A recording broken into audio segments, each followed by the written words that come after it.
This is not that aesthetic day in the life video that content creators make so beautifully. You know the ones: soft morning light, morning skincare and yoga stretch routine, and then a slow pour of coffee in a neutral toned kitchen. This is the real version.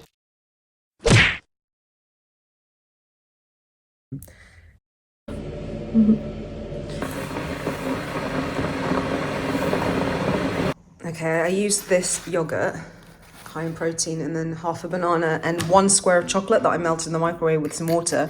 So obviously it's quite lumpy because I haven't used a, I don't have a, what's that thing to make it not lumpy? A whisk thing? A blender, that's what I wanted. But it's still delicious. My days would probably be less chaotic if I were more organised. But I'm not. And somehow I still fit it all in. For example, I have a perfectly good desk in another part of my house, as you can see here. It even moves up to be a standing desk. A proper setup, ergonomic, sensible. And yet, I still choose to sit on the very edge of my kitchen sofa on one specific side for hours. Like a cat that ignores the expensive bed you bought it and falls asleep in a shoebox. That's me, but coding. I like to think of software engineering as an exercise for my brain. Not every day, some days it flows, but other days it's mentally taxing. And staring at a screen for hours, squinting because you're deep in thought, untangling logic that refuses to behave, it can be exhausting in a very specific way. And that's exactly why I rarely struggle to motivate myself to go to the gym. The gym feels like the opposite of my work. All day I'm still, focused, staring at a screen. And at the gym I move, I lift, I breathe, I exist in my body instead of just in my head. It pulls me back into the real world.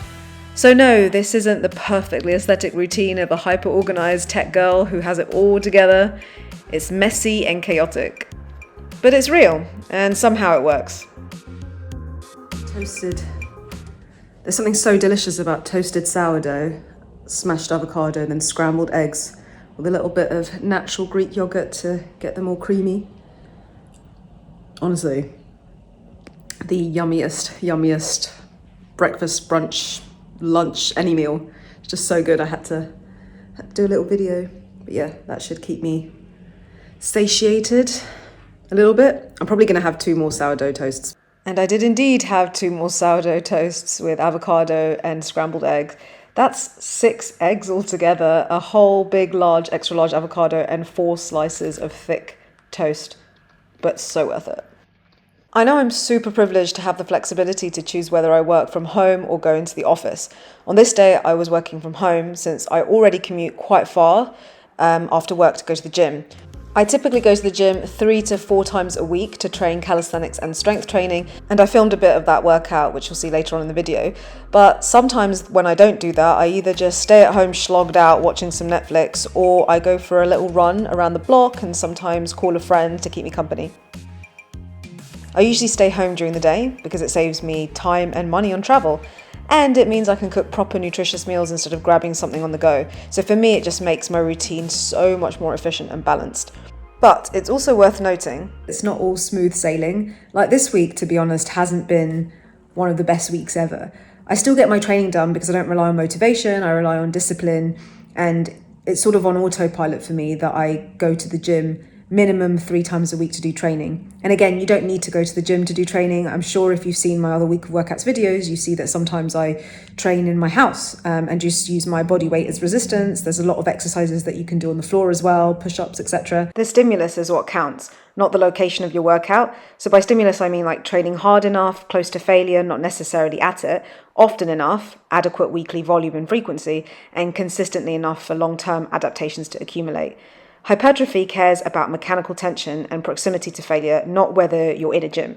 You can get incredible results from training at home, so don't let yourself be disheartened or discouraged if you're training from home. I know I'm at the gym, ironically, for some of these clips, but I'm including them because they're just things I'm doing with the mat and nothing more, and you can easily do this if you found a little bit of space wherever you live. That being said, they also have to work you hard. You have to feel challenged when you finish your workout, regardless of where you're doing it. But I like to go to the gym just because the environment tends to motivate me more to actually get up and train, and watching other people as well exercising, I guess. And I have a nice little community at my gym. Another thing I've been doing is It is getting slightly brighter out, but it's still dark sometimes by the time I finish work, especially because I like to eat or have something line my stomach after work so that I can go and do a run. And sometimes, you know, it's been a long day at work. I really can't be bothered to do a run. And actually, I found it a bit less stressful not recording my runs. I have recorded a few of them that I've done lately, but some of them lately I haven't. And that's just because I still feel like if I record it, I will be looking just, you know, sneakily looking at the pace, like, okay, that's my slow pace, but that is just like extra slow. And I don't want that in my brain. And I also like to go on just very, very slow runs that I wouldn't even call runs, I'd call more jogs, where I'm talking to a friend on the phone, I don't really notice it. It's somewhere like faster than a walk, but not really a run, so a jog. And those have been really fun. And I do that after work, I barely feel it. And then because obviously we're going through colder weather here in the UK at this time of the year, I don't even sweat that much because I'm not running particularly fast and it's quite cold outside. So I've really enjoyed doing that. And that's something I've incorporated to fit in with my lifestyle, having a desk job as a software engineer.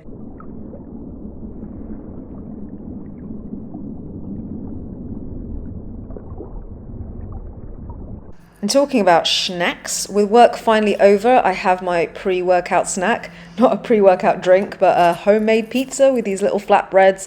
Add some basil for authenticity and taste. And then I set off on my evening commute.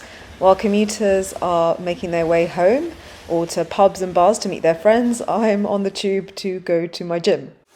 After a 10-minute warm-up, I begin with some ring dips. Now, I've started to do these ring dips with a weight belt, but here I want to focus on my form a little bit more. So I filmed it from different angles to help me, not only for this YouTube video. So what I mean by that is the rings bring the elements of instability. So there's a little bit of shaking that I want to control. And I also want to make sure that I am completing the dips with the adequate depth for each rep, as well as trying to minimize that swinging that inevitably happens with the hips as we start to fatigue. I completed a superset of these, so I did as many as possible. And then my second exercise were these deep straight bar dips. They are so hard that I'm happy if I manage 3 reps in a row. I mean, I'm struggling here even for the second set. It's super difficult in that position to gain enough power to get over the bar. After those 2 exercises, I take a little bit of a rest. I think it was 2 minutes, and then I'm back again for my second set of ring dips. The vertical video on the left is my third set. Pretty happy with my form. I'm really focusing on keeping things as tidy as I can and minimizing the swing, even though I'm aware there is a little bit of swing, especially towards the end. To be honest, I felt pretty strong this day, and I changed my program so that this workout was focusing predominantly on strength, rather than just perfecting form, which was what I had originally planned. And it paid off. Footage that you're currently watching is a PR. Not only is it a PR, this is my third set of, wait for it, 2 times 20 kilogram pull-ups. I was so sure I wasn't going to make it that I didn't even film it when I first did it, and I didn't for the second set either. It was only by the third set I thought, maybe I should just film this because it is a personal record that I'm breaking here for myself. I couldn't believe my luck today or my strength, so of course I did go for the 4th set as well.